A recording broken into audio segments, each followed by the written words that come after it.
A brief history of 11th Colombo Girl Guides of VisakhaVidyalaya. 106 years ago, on the 16th of January 1917, a philanthropic lady from Panadura, Mrs. Jeremias Dias, founded a school for Buddhist girls in Colombo, which was named Buddhist Girls' College.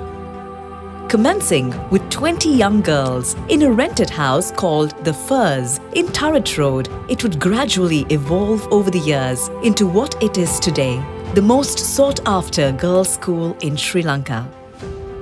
2 months after the founding of Buddhist Girls' College in January 1917, history was created in March when girl guiding was introduced to Ceylon by that visionary young woman, Miss Jenny Calvely, a teacher at Girls' High School, Kandy. This worldwide movement, inspired by the Boy Scouts founded by Sir Robert Baden-Powell, soon spread to other cities in the country. Olive, Lady Baden-Powell, would later become the world chief guide. The annals of our school record a unique event in the history of local Buddhist girls' colleges that took place in 1923, when 24 girls of the college at the Firs were enrolled as girl guides. The new company, called 11th Colombo Guide Company, was the first to be established in a Buddhist school in Colombo. The initiative to establish guiding came from Miss Gwyneth Pears, who was appointed captain of 11th Colombo Company on 5th of March 1923, 100 years ago. The early guides remembered their captain with great respect and affection, and as one who always expected a high degree of neatness and efficiency in her guides. Younger girls like Sita de Silva, later Rajasurya, first joined as brownies, now called little friends, and remembered the mostly British captains as being efficient, enthusiastic and dedicated, setting a wonderful example to growing teenagers.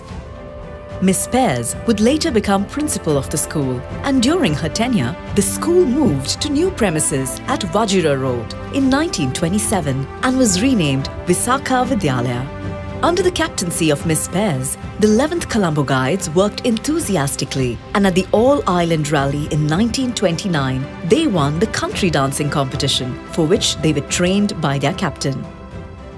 There was a temporary setback in all extracurricular activities during the Second World War due to the evacuation of the school from Colombo to Bandaravela and other wartime activities.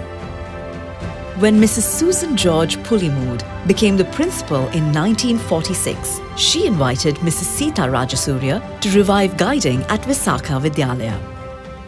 Mrs. Rajasurya thus became the first Ceylonese captain of 11th Colombo in 1947, paving the way for one of the most successful periods in its history.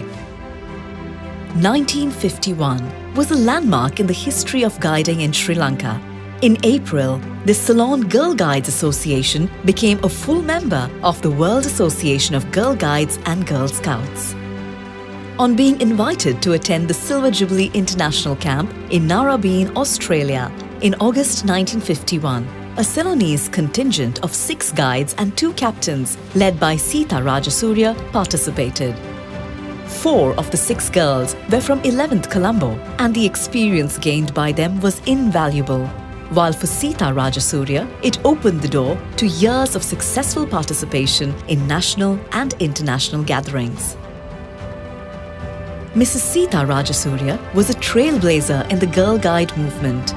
She was a brownie and a guide at Visakha, became the first Ceylonese captain of 11th Colombo, started a branch for the handicapped and introduced community service into the program.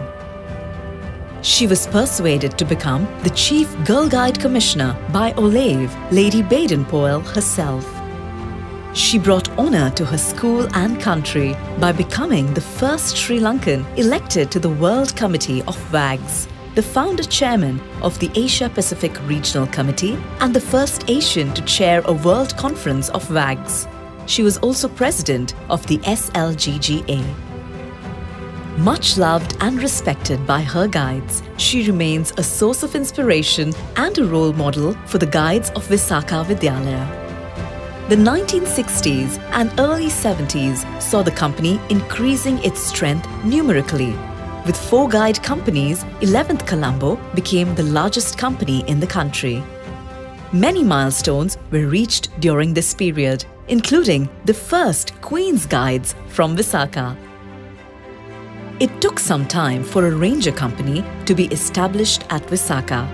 Many 11th Colombo guides therefore joined the headquarters ranger company and followed their syllabus.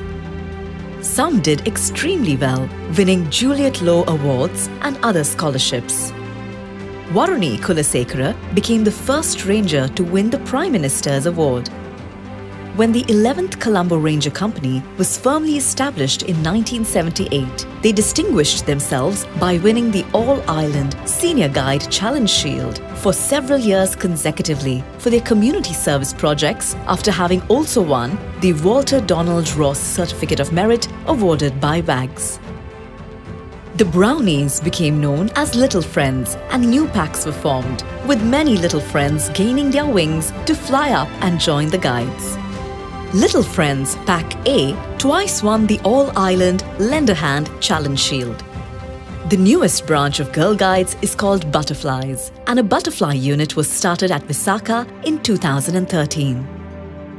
While the Girl Guide movement will continue to evolve in keeping with changing times and different challenges, the essence of guiding embedded in the promise and law will remain. 11th Colombo Guide Company of VisakhaVidyalaya will continue to produce young leaders to shoulder responsibility and set an example to other young girls in a life of service.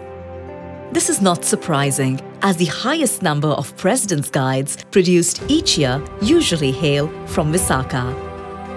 11th Colombo has also produced 4 Chief Girl Guide Commissioners and 3 Presidents of the Sri Lanka Girl Guides Association, who together with hundreds of other volunteers in our movement have provided their services to the largest voluntary organization of girls and young women in our country.